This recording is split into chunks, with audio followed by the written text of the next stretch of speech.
In 1993, 4 children died from eating a hamburger. You might remember in 1993 there was a big E. coli outbreak, and it was traced back to Jack in the Box. Jack in the Box hamburgers, to be specific. Well, 4 children died, and 178 others were left with permanent injury, including kidney and brain damage.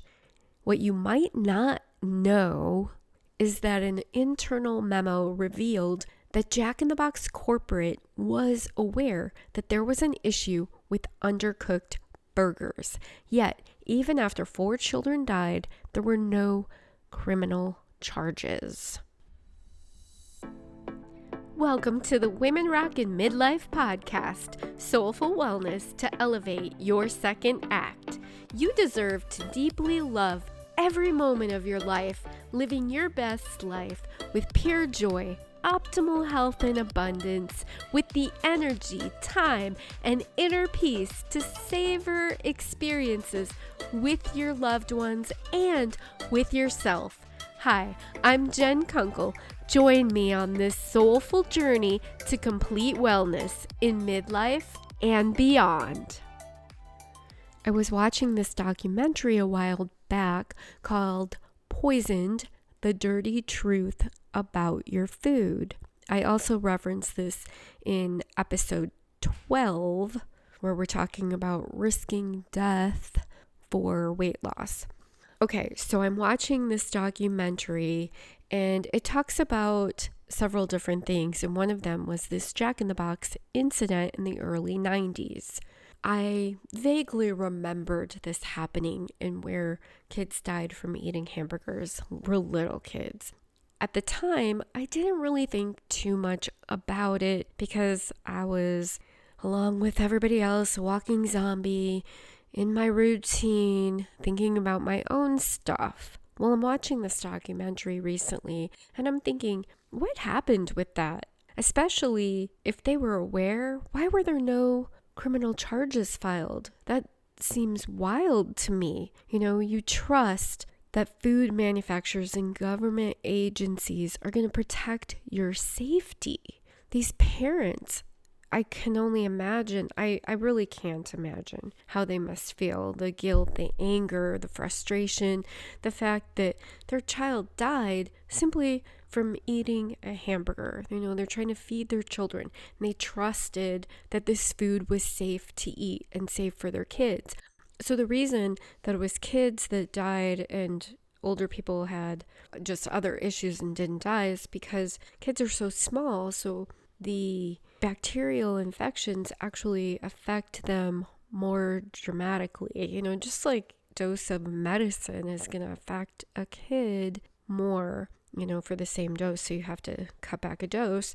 So anyway, the E. coli affected these kids more dramatically, which resulted in 4 of them actually dying, which is beyond sad. There are not even any words for how mind-bogglingly sad that is. So anyway, the parents, they trusted that this food was safe, right? We all trust that. We trust that the food that we get when we go out, when we go grocery shopping, is safe. We have government agencies to make sure it is, right? Well, here's the deal. What really drives all corporations is profits. That is actually their legal duty. Public corporations, it's their legal duty to maximize the bottom line of their shareholders, of the people who own their stock, because those people are depending on that business to earn money off of their investments. Well, yeah, that system is flawed in my opinion when it puts profits above human well-being and safety. And that's exactly what happens. Anyway, I'm watching this documentary and I'm thinking with the Jack in the Box incident, okay, they got settlements. Great. But kind of so what? First of all, I'm thinking, why are they even still in business? They literally killed people. That's the way I see it. Why were there at least no criminal charges made against the company, or at least against the executives who knew they were ignoring the law and undercooking meat. Okay, so here's what happened. The E. coli outbreak happened, and then somehow within their investigation, they uncovered a memo that was sent from one of the people who worked in one of their stores saying, hey, I think we need to increase the cook time on our regular hamburgers because they're being brought back to us saying they're raw. Corporate came back and said, no, we're not going to increase the cook time because that results in tough burgers. Well, at the time that this all happened, apparently it was legal for ground beef producers to sell ground beef that was contaminated with E. coli, and it was assumed, or the responsibility was passed on to the consumer or the restaurant or whoever was cooking it, to cook it to a high enough temperature to kill any bacteria that might be on it. Well, this is one good thing that came out of that, is it is no longer legal for a ground beef manufacturer to knowingly sell meat that is contaminated. Okay, there was this memo that showed that the Jack in the Box corporate knew about this being an issue. So to me, that's mind-boggling. Why were there no consequences for the people responsible for those deaths? Lives were lost. They were children. Imagine those parents. It's disgusting. Those children didn't get to live their lives. That got me digging deeper into research. Why were there no criminal charges? What's the deal? There was no law protecting people from something like this when someone knowingly does that? I mean, it's negligence at least, right? So what I found is that there have actually been some cases since then. I had to really do some digging though. What I first found were laws in the UK and Australia. You might also remember this was a big one too. In the US, the Peanut Corporation of America, PCA, there was an outbreak.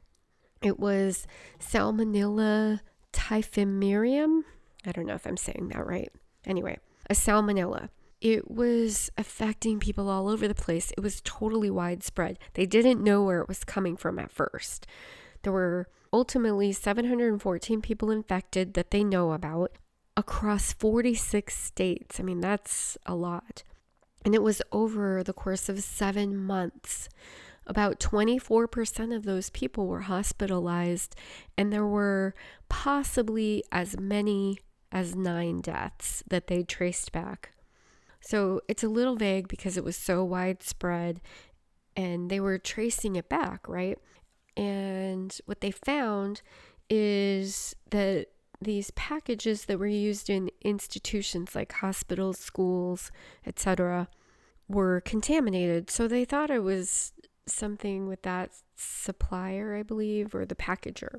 So PCA is a supplier of many different products. They sell to those industrial places, like they have it packaged up for hospitals and schools and things like that.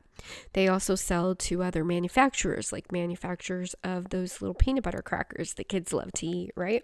Multiple things, other things like that. The ground peanut butter in a health food store, that was actually, from what I read, the next place that they found contamination. So you know where you have the peanuts are in the machine and you grind your own peanut butter? I used to do that all the time.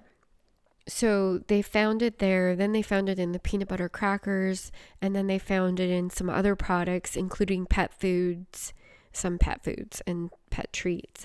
So they finally, with all these different situations, they traced it back to Peanut Corporation of America. Well, in that case, it turned out they also knew about the salmonella contamination, and they sold the peanut butter anyway.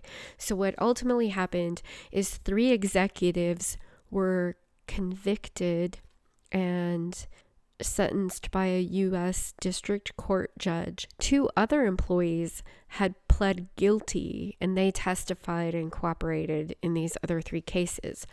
And the bottom line is they were convicted of knowingly selling salmonella-tainted peanuts to food manufacturers. Also, they found that this wasn't really the first time the Peanut Corporation of America took risks. the case showed that, and then just logically, you think this isn't the first time they've done that. It just went crazy this time and they got caught. In the past, who knows what happened? Who knows what kind of things were not reported, or connected back to them. So I was still trying to find laws that apply, and I actually never found any federal laws that applied. What I found was a Georgia criminal law that allowed for food safety prosecutions. So that's a good thing, I guess. I still don't know for sure if there is a federal U.S. law. I do think that a case like that would get someone's attention and hopefully make food manufacturers a little more conscious. In a perfect world, people would just not want to hurt people for the sake of profits or even take a risk. I don't know what those people are thinking when they put something out there that they know could hurt or even kill people. They think, it's not a big deal. Maybe they'll just get a little sick. Yeah, maybe they will. Or maybe something worse will happen. Don't knowingly sell tainted products. I mean, oh my gosh. Anyway, so another case that I found in the U.S. was Bluebell Creameries, and I kind of remembered something about that too. There was a listeria contamination, and the former company president and CEO was charged in that case. They were ordered to pay a settlement of like $19 million. I don't know how much each individual got there, but I know in class actions, the individuals end up not with so much. The lawyers probably end up with the most. I mean, obviously it depends on how many people and how much money. But 19 million might sound like a lot, but maybe it only amounted to, maybe hundreds of thousands for each person or something like that. I didn't check on the details of that, so I don't know. In any case, here's the deal with that criminal case. I didn't find anything about a conviction. The former president and CEO was actually charged with wire fraud and conspiracy that was linked to this outbreak. So it was something about the way he communicated it. What I did find as far as a trial is there was a case. The case ended in 2022 in a mistrial, and it seems to be unclear if that case will continue, if charges will be brought again, if he'll be retried.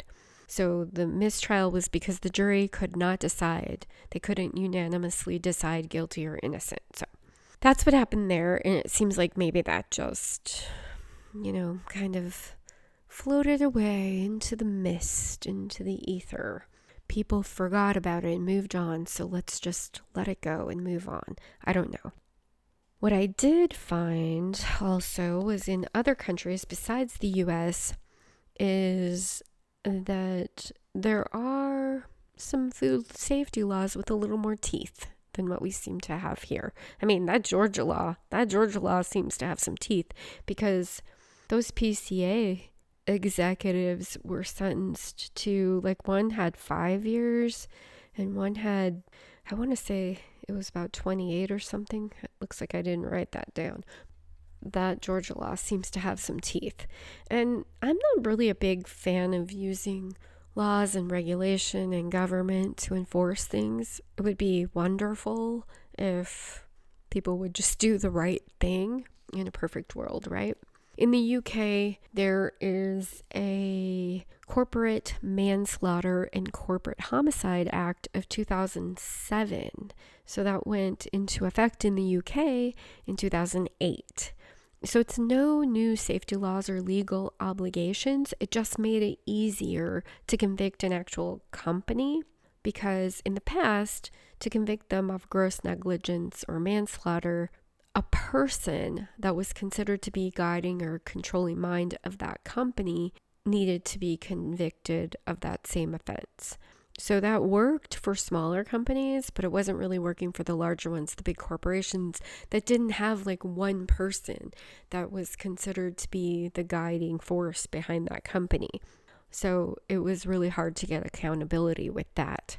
Now, Australia and New Zealand also have some laws that are to, help thwart food poisoning incidences.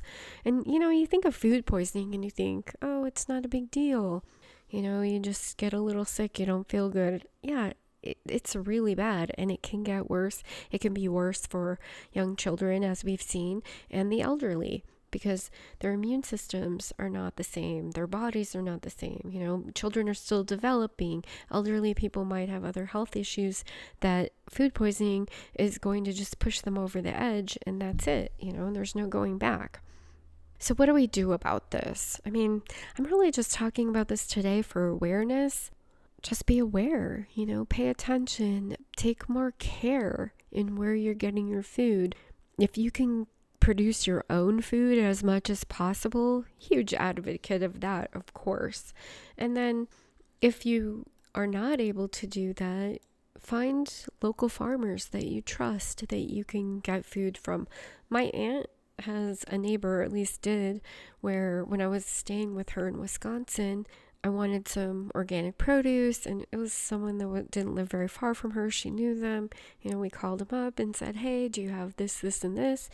Went over there, picked it up, paid them. It was great. It was really cool. Farmers markets, some places have amazing farmers markets. And talk to the people that you're purchasing the product from about how they grow it. And maybe even ask to visit their farm at some point, and then you can see where you're really getting your food. I know that seems like a lot when you're in this hustle and bustle mentality of, I'm busy, I barely have time to grab something from the drive-thru. But start to shift that, right? Because it's your life, it's your health, it's the life and health of your children. Be aware, stay alert of risks. Don't blindly just trust companies and government agencies to look out for your best interest. Conditioning is real, right? And if we're going to condition, let's start conditioning to create a culture that values human well-being over money. And it starts with each one of us. I know that sounds a little cheesy, but really it does. So start being more conscious. Start taking your own actions that indicate that you value well-being over money. Like, you have to work late so you don't have time to cook. Well, maybe tell your boss, hey, I need to not work late. Or find some way to balance it out so that your well-being and the well-being of your family comes first. In our current climate, it does seem the change only happens under the threat of consequences, losing money or criminal consequences and going to jail. So, like I said, the PCA convictions send a strong message that should get the attention of food manufacturers and providers. And I read that even Jack in the Box now cooks their burgers to around 180 degrees, which is well over the prior federal requirements that were like 140 something. Your challenge question to contemplate today is what else? What else can you do to make sure your food is safe to consume and won't make you ill? You can download the companion download in the show notes. Link is there. And I'll talk to you next time. Thanks so much. Let's rock this midlife thing in the most healthy way possible.